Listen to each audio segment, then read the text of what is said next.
Imagine standing in a serene forest. The air is still. The leaves gently sway. Your breath, for a moment, becomes completely silent. In that profound silence, a seeker once asked a rishi one of the greatest questions ever asked. Kashmanhagavate vijñāte sarvam idam vijñātam bhavati? Revered Master, by knowing, what does everything else become known? Can a single truth dissolve every illusion, answer every question, and reveal the essence of all existence? The Mundaka Upanishad begins with this timeless inquiry. This question was not just Shaunak Muni's.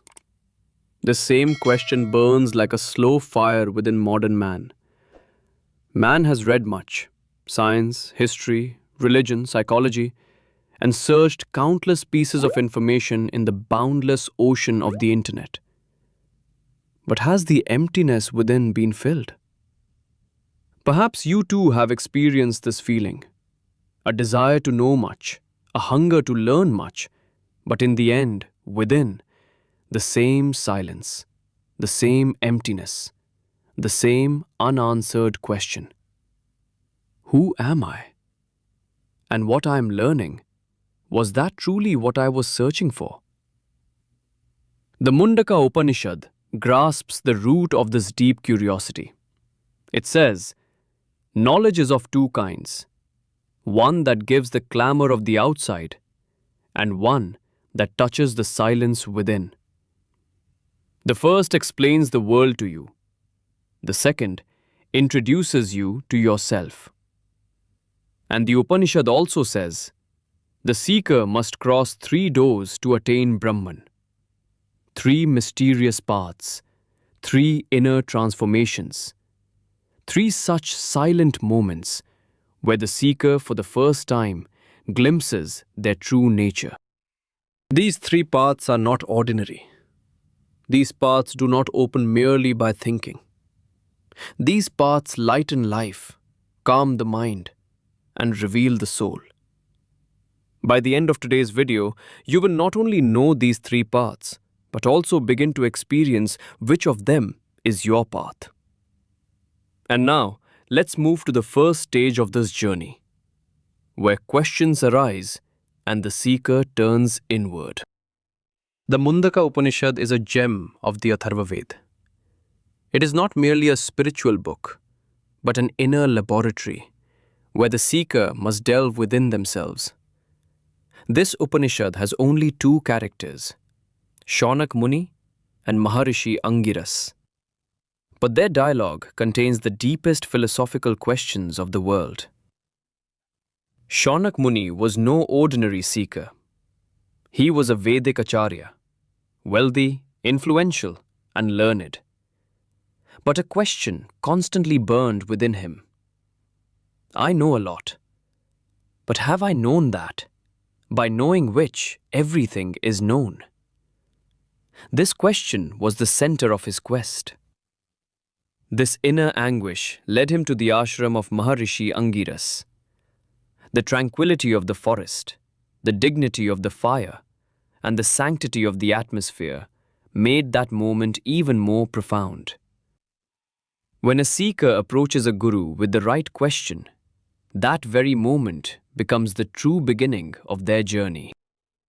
Maharishi Angiras heard Shaunak's question and smiled gently. Every seeker has to ask this question one day. When external achievements tire, and the inner voice rises to say that all this is not enough. When the mind understands that even after conquering the external world, the inner fear and emptiness do not disappear. This question was not a philosophical curiosity. It was the call of the soul, a deep anguish that wants to know what truth is, what the essence of life is, and who I am. Shaunak Muni had reached that state where a question is no longer just a question, but becomes a quest. Maharishi Angiras began to answer, and at that very moment, the path of the Mundaka Upanishad opened. From here, the three doors of Brahma Vidya appear. Three subtle changes that lift the seeker from the outer world towards the inner truth. The first door, when the seeker accepts the inner brokenness. The second door, when the seeker recognizes the two forms of knowledge. The third door, when the seeker becomes one with the goal. This is the Triveni of Mundaka. Renunciation, knowledge, and meditation. Three paths, three stages, three initiations. And today, we will understand them with the same depth as Angira once explained to Shaunaka. The first door, the secret of renunciation. The first door to a seeker's journey opens, where life reveals its first truth, that no worldly achievement can quench the deep thirst of the heart for which we are born. The Mundaka Upanishad says, Pariksha lokan karmachitan, Brahmano nirvedamayat. O seeker, first observe the ways of the world, examine them, accept what you gain from them, and understand what you do not. This mantra is not ordinary. It says that a seeker first needs the courage to let their illusions shatter. Every human being, for a time, chases achievements, knowledge, wealth, honor, position, believing that these will bring fulfillment. But a moment comes when achievements are in hand, and yet an emptiness remains within. This emptiness is not an enemy. This is the first initiation in the language of the Upanishads. This is the moment when the seeker realizes that I have gained a lot, but I have not yet found myself. Renunciation never means leaving the world. Renunciation means leaving illusion. When the seeker sees that the external world cannot lead him to himself, a slight detachment arises within him. This is not dry asceticism. This is not a breakdown. This is not fatigue. This is an inner maturity that now I have to go inwards. The Upanishad says, the seeker has to take one more step in this state. The mantra is, Tadvijnanartham Sagurum Evabhigachet. The meaning is not that the seeker should run to the Guru. The meaning is, the seeker has now become so humble that he can accept, I don't know, and I want to know. This is the true meaning of renunciation, the falling of ego and the awakening of acceptance. Renunciation is the moment when the seeker for the first time loosens his old identity, the identity in which he was merely playing a role: son, father, wife, friend, officer, knowledgeable, scholar, teacher. Behind all these, another person was hidden, a deep, calm being who is beyond all these. The first door points to the same power. Renunciation does not mean that the seeker should distance himself from life. Renunciation means that the seeker should reach the center of life. Renunciation does not mean that the seeker should give up work. Renunciation means that work should only be a means and self-discovery should be the goal. Renunciation does not mean that the seeker should eliminate desires. Renunciation means that desires should not control the mind. Renunciation does not mean that the seeker should observe silence. Renunciation means that his mind should become silent on its own. The moment Shaunak Muni stood before Maharishi Angira, it was a moment of renunciation. He gave up his knowledge. He gave up his ego. He gave up his position.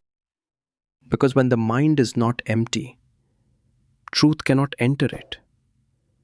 And when the mind becomes empty, in seeing, in hearing, in experiencing, a new space is created.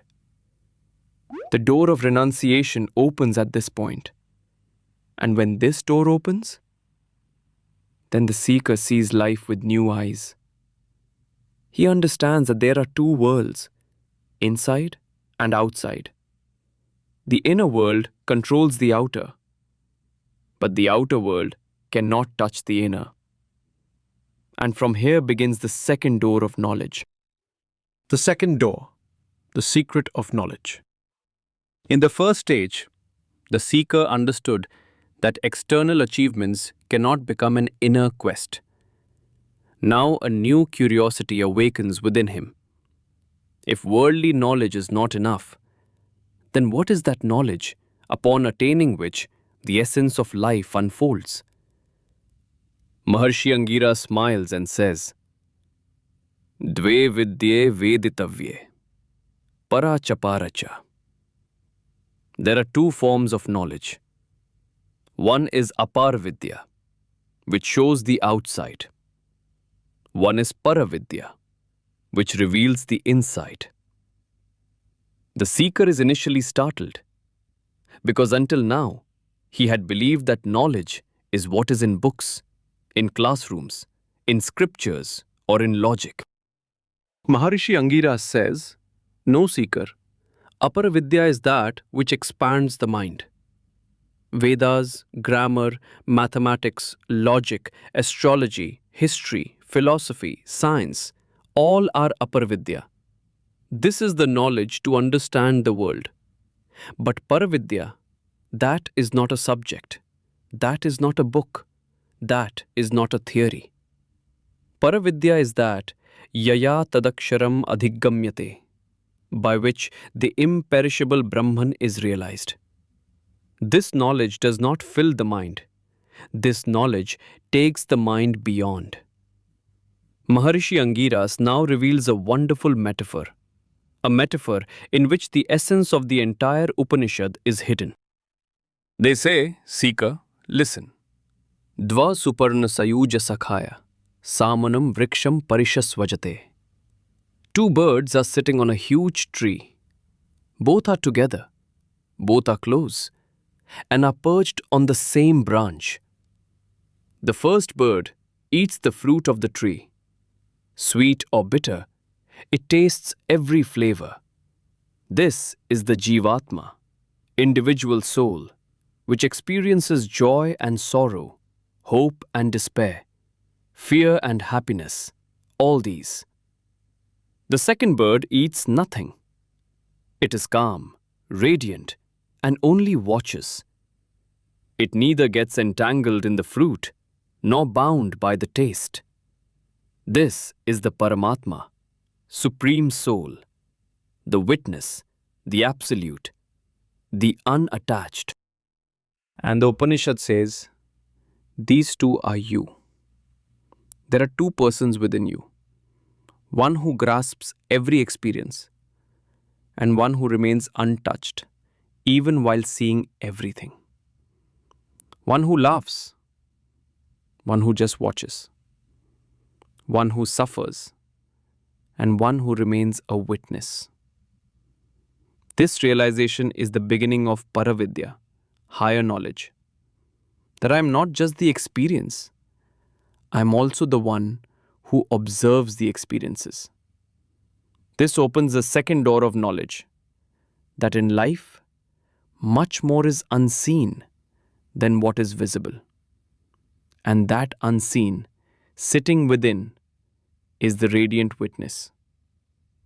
When the seeker realizes that there are two levels within him, one the experiencer and one the witness, then a new silence is born within him. The seeker now begins to incline towards the inner bird. The restlessness of the soul gradually calms down, and the radiance of the Supreme Being slowly manifests. Maharishi Angiras then asks a question. Seeker, now tell me, is the one who merely observes the true I? Or is it the one who tastes the fruit and changes every moment?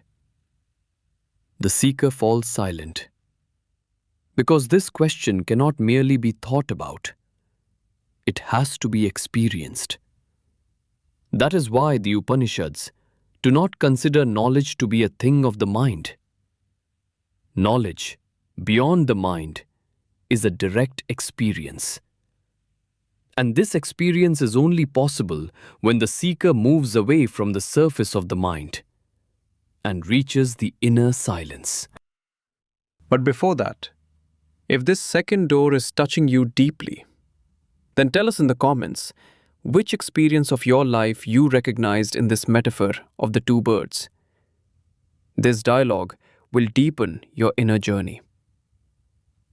Now let us move towards the third and final door, the secret of meditation, where the seeker becomes one with the goal. The third door, the secret of meditation. At the second gate, the seeker realized that there are two levels within him. One that remains entangled in worldly experiences, and one that calmly observes everything. This understanding leads the seeker to the third and final gate, where he becomes not the experiencer, but the very source of experience. The third gate is the gate of meditation. And to explain the depth of meditation, Angira Rishi reveals a wonderful mantra. He says, Pranavo dhanu sharohyatma brahma tallakshya muchyate. Seeker, listen. Om is the bow. Your soul is the arrow. And Brahman, that ultimate goal. The process of meditation is encapsulated in this one mantra. The first step, raising the bow. This means the seeker must awaken a firm resolve within themselves. A resolve that I will delve within myself, observe the turmoil of my mind, and reach that point where truth stands. The second step, drawing the arrow.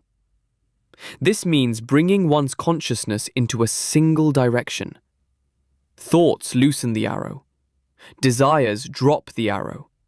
Fear and tension make the arrow tremble. The seeker must concentrate all the mind's disoriented energy into one point. The Upanishads say, Apramatin vedhavyam. Seeker, the target must be pierced with concentration.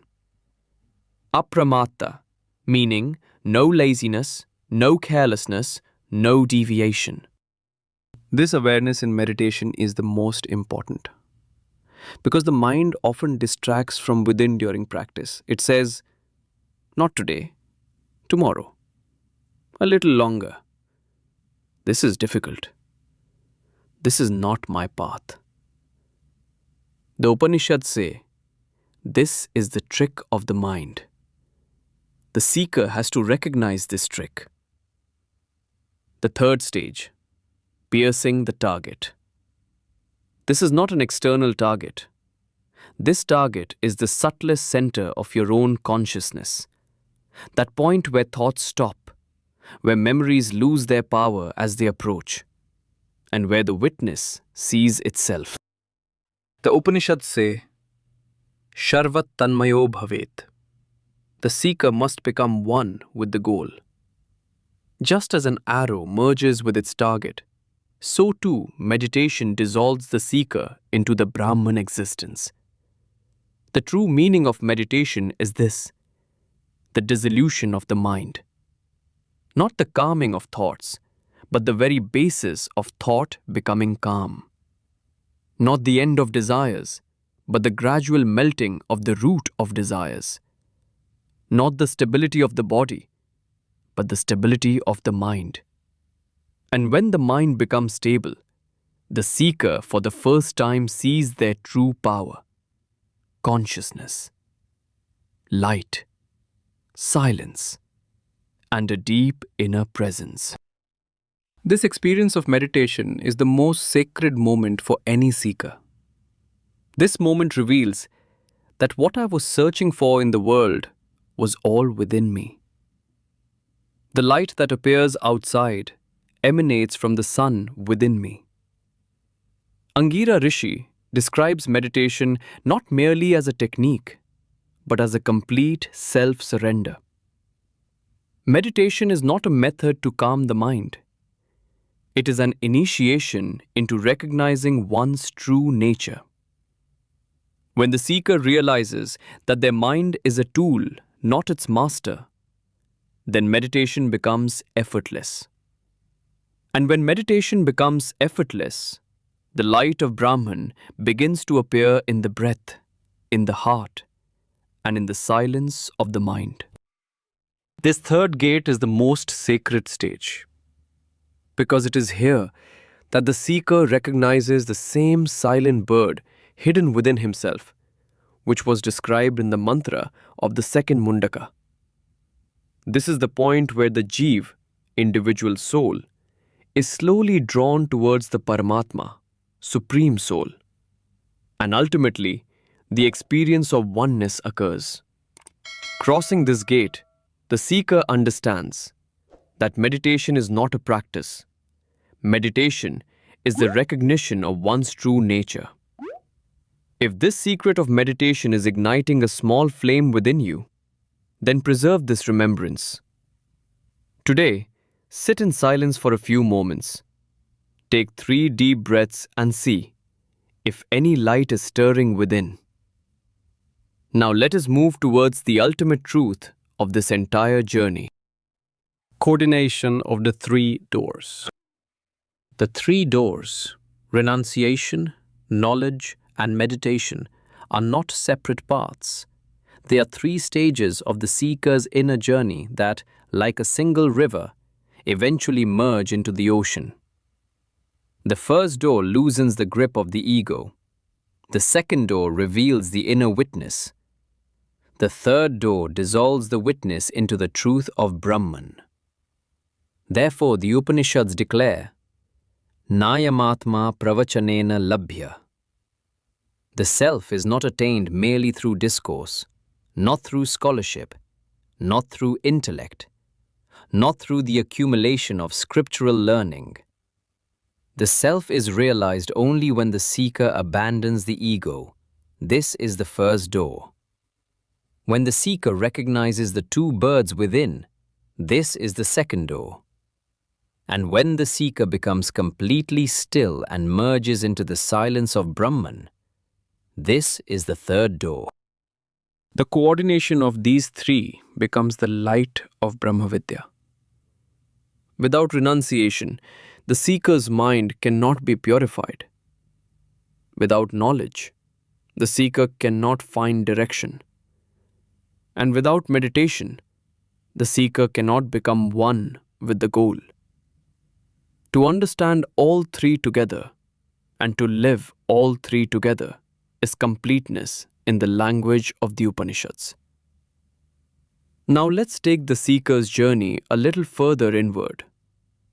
The first door frees him from his illusions. The seeker sees that the pleasures of the world are momentary.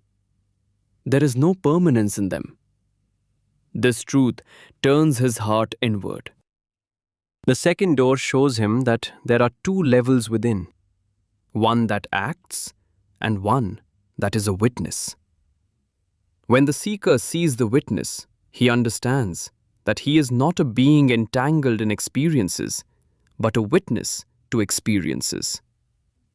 The third door stabilizes the seeker in that witness. The seeker no longer remains on the surface of mind, thoughts, and memories. He descends into the deep center of consciousness. That is where the real achievement of meditation lies. The meaningful convergence of these 3 stages leads to a single realization. The soul is what I have been searching for all along. Brahman is not an object, not a philosophy, not an argument. Brahman is that calm, radiant, silent existence that is present within me every moment. The three doors lead the seeker from the outside to the inside, and from the inside to the depths of that silence where the meaning of the door itself ceases to exist. The first door lightens the mind. The second door transcends the mind. The third door calms the mind. And in the end, the seeker sees that Brahman was not a goal. Brahman was what already was. Reaching the goal was the seeker's task, but when he arrived, he found that the goal was always within him. This is the most beautiful secret of the Mundaka Upanishad. Knowledge does not lead to the goal. Knowledge makes the goal transparent. Meditation makes one experience the goal, and renunciation allows the goal to unfold within. The coordination of these three is the coordination of life, liberation, enlightenment, and peace. Therefore, the Upanishads say, "He who is all-knowing, all-pervading." When a seeker crosses these three paths, he no longer remains merely a knower. He becomes that which was to be known. These three doors lead to the same place: non-duality, oneness, pure witness consciousness. And when this oneness becomes the state of mind of the seeker, the world sees that very life as knowledge, patience, and divinity. Now, even while living in the world, the seeker remains unaffected by it. He works, but actions do not cling to him. He speaks, but there is no insistence behind his words. He walks, but there is no burden of ego in his gait. The three doors together establish it in the same truth that was its origin: truth, consciousness, and bliss. If this synthesis is taking your inner journey to a new point, then pause for a moment and consider: at which stage are you currently among these three doors? This contemplation can become the first step of today's practice. Now, let us proceed to the final chapter, where the Mundaka Upanishad reveals its ultimate truth. After traversing the three gates, the seeker now stands beneath a new sky. This sky is not outside, but within. This is the sky where there is no fear and no seeking. It is here that the seeker for the first time recognizes their true nature. The Mundaka Upanishad binds this final state with a wonderful declaration: Satyameva Jayate. Truth alone triumphs. Because untruth cannot last, momentary happiness cannot last, and external things cannot give inner peace. Truth is that which always was, always is, and always will be. When the seeker crosses all three paths, renunciation, knowledge, and meditation, they become established in this very truth. The Upanishads say, when a seeker is established in truth, their silent presence becomes more powerful than any sermon. Their silence speaks. Their peace teaches. Their very presence becomes a living lesson. Now, Maharishi Angiras gives the seeker some subtle principles of spiritual practice. The first principle, Shraddha, meaning faith and reverence. Shraddha is the openness of the mind through which truth descends naturally. It is a mind free from doubt and untouched by illusion, vast and open like the sky. The second principle, Brahmacharya, meaning self-restraint. It is the art of directing one's energy inward.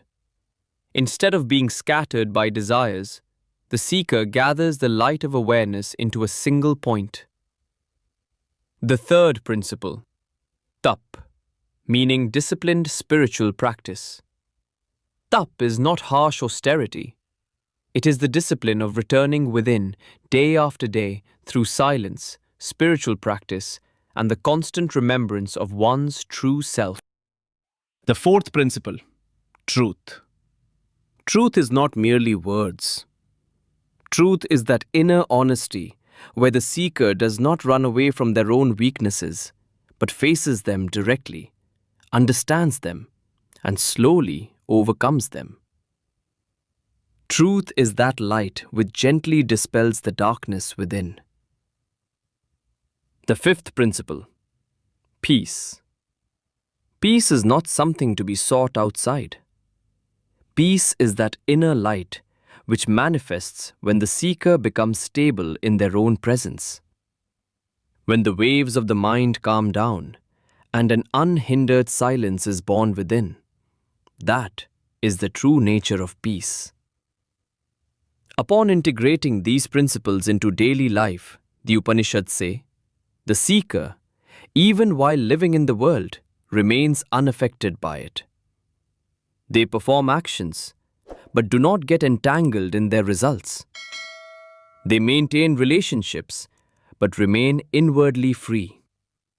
And it is here that the seeker slowly realizes that what they had been searching for years was not outside anywhere. It was themselves. This realization is not the end of the journey, but the true beginning of the journey, where the seeker for the first time steps into their own light. If this entire journey today has touched your heart, and this light of the Mundaka Upanishad awakens a silence within you, then write a sacred word in the comments. Satyameva Jayate. This one word written by you will become the resolve of your spiritual practice, and also a means to spread this divine knowledge to more seekers. If this knowledge has seemed auspicious to you, then like this video, share it with your loved ones, and subscribe to the channel to receive notifications of new teachings. Come, let us turn inward for a moment. Let the breath become calm. Let the silence deepen. Thank you for your time and your presence. Satyameva Jayate.